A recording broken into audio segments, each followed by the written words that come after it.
I think the one thing people underestimate about video games is that people think it's just playtime.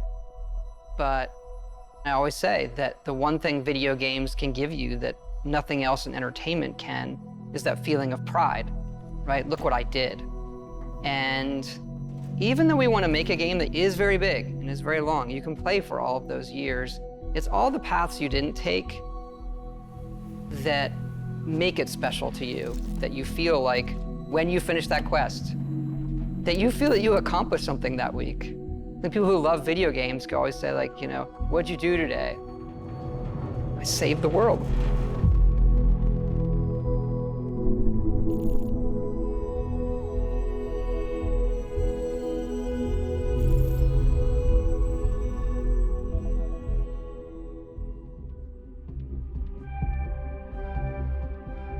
We've been incredibly lucky to work with such a tight group of people for so long. Like, we're all friends. It's like a second family in a way. We all sort of know or get what a Bethesda game is. There's definitely this core group who's been working together for decades and knows how to make a BGS game. And then there's this, new generation of game developers who are coming in and working at BGS who grew up on those games those people made. For some people, those are the games that got them to go into the industry in the first place. And what I love about that is those people come in and they love the worlds too, and they want to stay true to those worlds that they grew up on. And so we're still able to maintain what a BGS game is, but continue to evolve. I think we underestimate how long people are going to play it. You look at Skyrim, we're sitting here 10 years later, and it keeps having this life, and it changes how you want to create something. Yeah, I feel like our games sort of have two lives, right? Like, we create this game and we put everything we can possibly put into it, tell the stories we want to tell, and build this world that's sort of a setup that when we hand it off to the players, they play it, but then they take it and make it their own. They tell their own stories, and then they make their own stories with our tools. I think it's the hallmark of our games that, you play it and my experience is going to be different than yours. I'm going to come in and tell you a funny story about something that happened to me. You may never have seen that because just a confluence of events. And I think that helps with the longevity, and it helps with that feeling of community in a lot of ways. It is a world that you get transported to that you can really make your own. And that's where, for me, the magic is, to do it for 2 decades and close to that for so much of our group. There's a big trust there that we know how we solve certain things together. We were doing Morrowind and looking at what we might do after that and beyond that. And we had a list of what are the other types of worlds we want to go to. And obviously Fallout was at the top of the list, if we could do that, and that, magically, luckily came true for us. And right behind that was, science fiction. Going to space, I think there's a magic in just defying gravity and taking off from a planet. Like, it's extremely difficult human endeavor. Yeah, a lot of our games are about exploration, and that's sort of like, that's the ultimate exploration, is what's out there, what's past Earth, right? So it's incredibly exciting for us to work on something like that. I feel like every time we come to a game, we're starting fresh. We're saying, okay, we just did that one, that's over. How do we make it better in every way?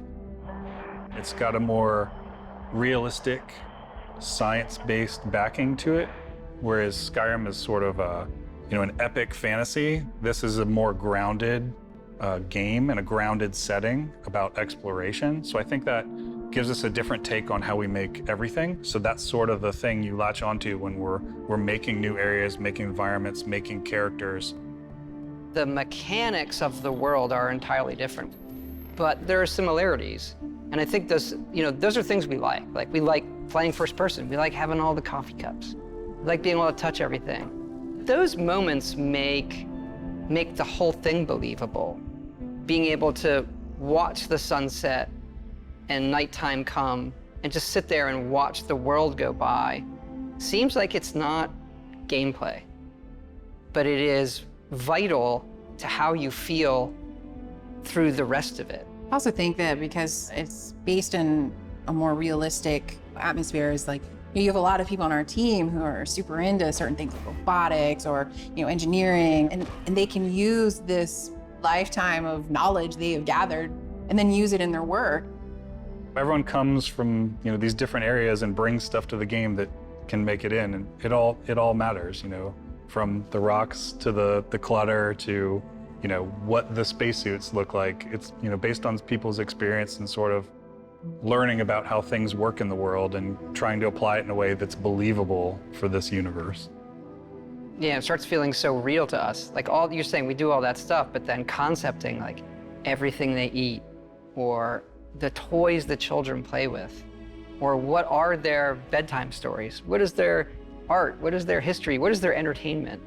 It is a universe, not just a game. There has to be an emotional trigger that occurs. And I think as time has gone on, we're able to paint an even better picture that triggers that emotional thing. We always have that step out moment into the world, so to say. Technology's changed, we've all changed. So our expectations when loading up a game, like, okay, I'm gonna step out and there's gonna be this moment. Us being able to do that and have it feel new every generation, every game, is something that is really special about what we do. I like to say that Starfield has 2 step-out moments. It's cryptic. Our process of making it is a journey for us that is very, very rewarding.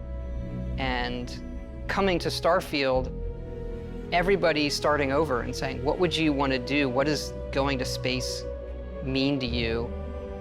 And everybody comes back to the same one. I want to see what's out there.